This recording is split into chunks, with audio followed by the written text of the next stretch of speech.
permettez-moi de me joindre à mon frère ici présent mon cœur, pour remercier plus particulièrement notre ami Souad, qui fait un travail extraordinaire, avec bien sûr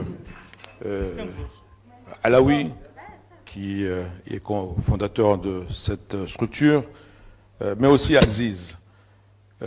Souad nous a habitués à être pointus, et encore une fois, il le démontre à travers les sujets qu'elle retient avec le cercle de Maroc diplomatique. Ça nous permet d'aborder les sujets d'actualité, et je tenais à vous remercier pour d'abord l'accueil, et vous dire que c'est toujours un honneur et un grand plaisir d'être parmi vous, encore une fois. Pour répondre à la question, Amine, je crois que notre frère Mankeur a suffisamment expliqué les raisons structurelles qui ont permis à la diplomatie marocaine de marquer le monde entier, et plus particulièrement notre continent africain, notamment dans sa capacité à s'organiser, à orienter. Mais je voudrais peut-être le compléter pour faire gagner du temps, comme on a pris de retard. Le compléter en rappelant un peu l'histoire. J'aime à le faire de temps en temps. Expliquer que le Maroc, cette diplomatie est une résultante, une accumulation dans la culture. Et d'ailleurs, je dis souvent que pour comprendre le Maroc, il faut aller à table et déjeuner. Quand on mange marocain, on comprend que c'est un pays qui n'est pas né à l'occasion de la décolonisation, mais c'est un pays qui existe depuis 1300 ans.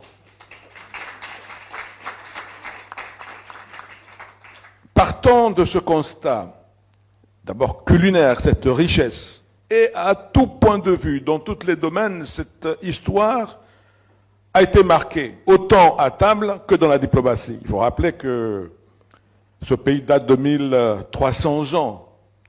Un pays qu'on ne le dit pas souvent, et j'aime à le répéter, un pays plus vieux que la France, parce que Hugues Capet, c'est au IXe siècle qu'il a créé la France. Le Maroc, c'est en 789 exactement que Moulay Idriss a créé le Maroc et ce royaume.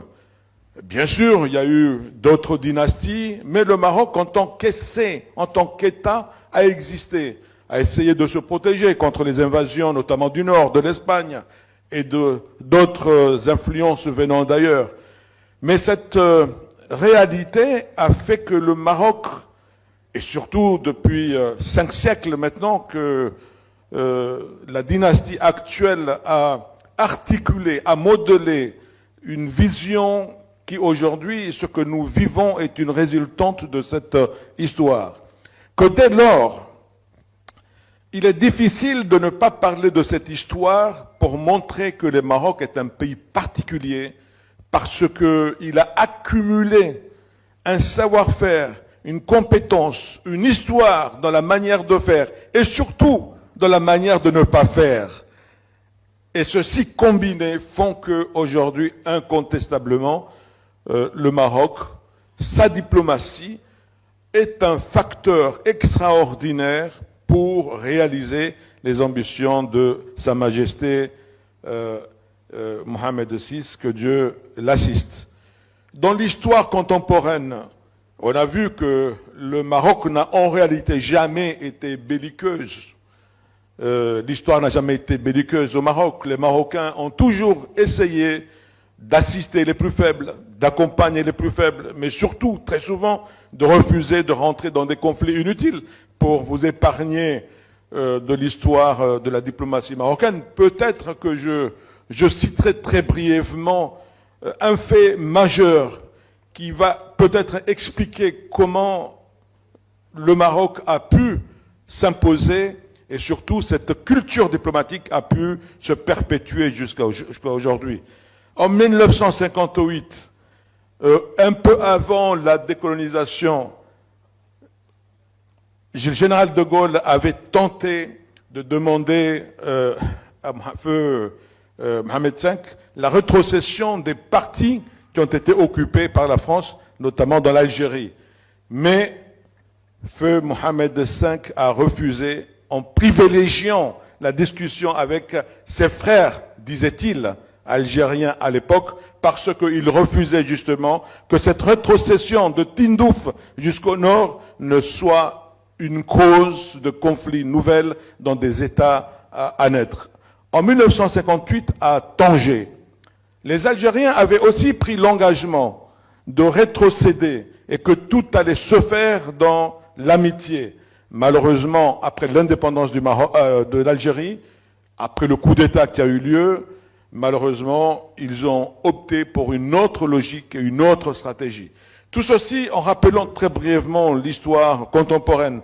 C'est pour marquer et montrer que le Maroc a contribué à la naissance de l'Union, de l'OUA à l'époque, l'organisation de l'Union africaine. Donc Mohamed V à l'époque, feu Mohamed V était au centre et au cœur de la création de cette institution panafricaine. Et le Maroc a toujours été présent dans cet élan, de cette volonté de vouloir naturellement favoriser l'émergence d'une Afrique intégrée. Je vous épargnerai de tout ce qui s'est passé par la suite, mais je sais qu'aujourd'hui, il y a une obligation pour terminer mon propos. Je voudrais dire à des amis que des moments, il faut faire un choix clair dans la diplomatie.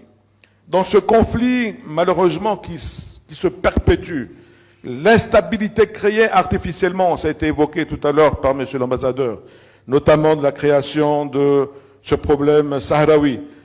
Je voulais dire aux amis français que peut-être le temps est venu pour que vous fassiez un choix clair, un choix de la raison, un choix qui permettra demain à la France de corriger les erreurs du passé, parce que la colonisation en elle-même est une faute, mais c'est l'histoire. Aujourd'hui, on sait que la reconnaissance du Maroc et le Sahara marocain ferait beaucoup de bien à la France et pour le Maroc naturellement. C'est pourquoi j'appelle à la France de faire un choix clair, parce que cette politique de Nini, elle va perturber à long terme la France, les relations de l'Afrique et de la France, parce que la question du Sahara marocain n'est pas une question marocaine uniquement, pardonnez-moi, c'est une question africaine, parce que nous voulons que enfin la paix puisse régner, parce que la paix est une condition d'épanouissement et de développement. On n'a pas le temps à perdre. On doit s'investir dans tout ce qui a été dit ce matin, notamment dans la création de richesses en Afrique, à travers aujourd'hui le Sahel et le projet de Sa Majesté Mohamed VI, un projet phare important qui permettra, au-delà des pays du Sahel, une intégration de l'Afrique, parce que pour finir, l'Afrique a besoin de s'enrichir. On ne peut pas continuer à accepter qu'un continent qui représente 20% de la population mondiale continue à produire 3% de la richesse mondiale.